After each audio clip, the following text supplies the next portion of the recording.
Assalamu alaikum ɗaukakken al'ummar Najeriya baki ɗaya. A yau muna mai farin cikin kawo muku sabon YouTube channel namu mai taken suna Sami Entertainment TV. A yau muna tafi muku da wata sabuwar hanya wanda za ku yi amfani da shi wajen samun kuɗaɗe. Kuna zaune ta hanyar amfani da wayar ku ta Android. Da farko abin da muke so Allah ku manta ku danna mana subscribe sannan ku danna mana like akan wannan bidiyo namu domin yin hakan shine zai ƙara mana ƙarfin gwiwa da kawo sababbin shashen mu da mun samu. Abin da ake buƙata kawai za ku yi downloading ɗin wani application mai suna Mybonus wanda za mu ije muku link na inda za ku je ku register kuma ku yi downloading application a cikin wannan description din na wannan posting din ko kuma za mu ije muku shi a cikin comment na farko. Ga yana application din kuna ganin na bude shi kaman haka. Bayan kun bude shi ku jira shi ya gama rolling, za ku gama rolling za ku register. To ni nan na riga da ne register ba buƙatan a ce sai na ƙara register kuma dukkan ku nan na san insha Allah za ku iya register da kanku ba sai an nuna muku saboda na san kun saba irin abubuwa dai kaman haka. Bayan kun shiga gama register kun shiga za su nuna muku ma wajen ga nan da za ku iya ganin abubuwa da abin da ka kasa yi wanda baka gane a cikin abu ba za ka iya ganin shi a cikin sauƙaƙe. Suna yin bidiyo akan shi wanda zaka samu ka je kai ma ka amfana.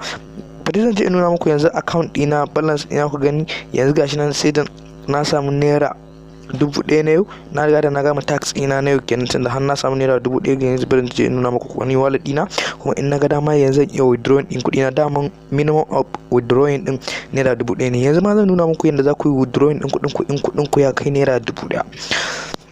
Sai ku biyo ni a cikin wannan bidiyon ku ci gaba da ganin yadda za ku yi withdrawing ɗin kuɗin ku kuma da yadda za ku samu ma ku tara kuɗaɗen ku a cikin sauƙaƙe.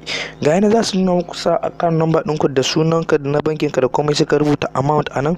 Bayan ka rubuta amount da komai sai ka danna withdraw. To shi wannan withdraw din bayan ka danna withdraw din dama akwai wani password da ka je ka saita saboda kada wani ya je shiga ma ya sa bankin shi ko ya kwashe maka kuɗi ko wani abu. To dama sai ka saita password shi ma kaman banki. Ga yana za ku ga suna tambaya na in sa password.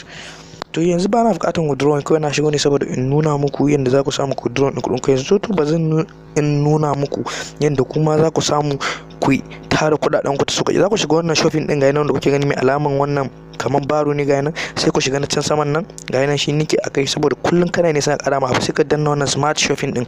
Shi zai ma shopping ɗin da kanshi za su baka irin kaya ne akan naira 100 ka siya sai su nuna ma za ka iya samun return za ka iya samun 110 ko kuma 120. To shi aka ne za ka yi ta samu kana cin riba kana kasuwanci saboda su ma sun fito da wannan sabon application ne saboda su taimaka ma jama'a. Sun ga halin da ake ciki na wannan masifa da ta same mu na wannan covid-19 wanda wayansu mu sun fi sanin shi da corona. Sai ku ci gaba da biyo mu a cikin wannan bidiyo namu sai muke ga yadda za ku ci gaba da amfana. Da Allah idan ka ji daɗin wannan bidiyo din ka ije mana comment sannan ka yi mana like din bidiyo din mu sannan ka sa ma ƙararrawa domin samun sababbin shirye-shiryen mu da mun sauki. Sai ku biyo mu a cikin bidiyo na gaba domin ƙara samun wasu sababbin shirye-shiryen mu ta hanyar da za ku yi amfani da wayar Android ku samu kuɗaɗe masu yawa. Insha Allah za mu kawo muku su muna nan muna shirye-shiryen kawo muku su. Mun gode.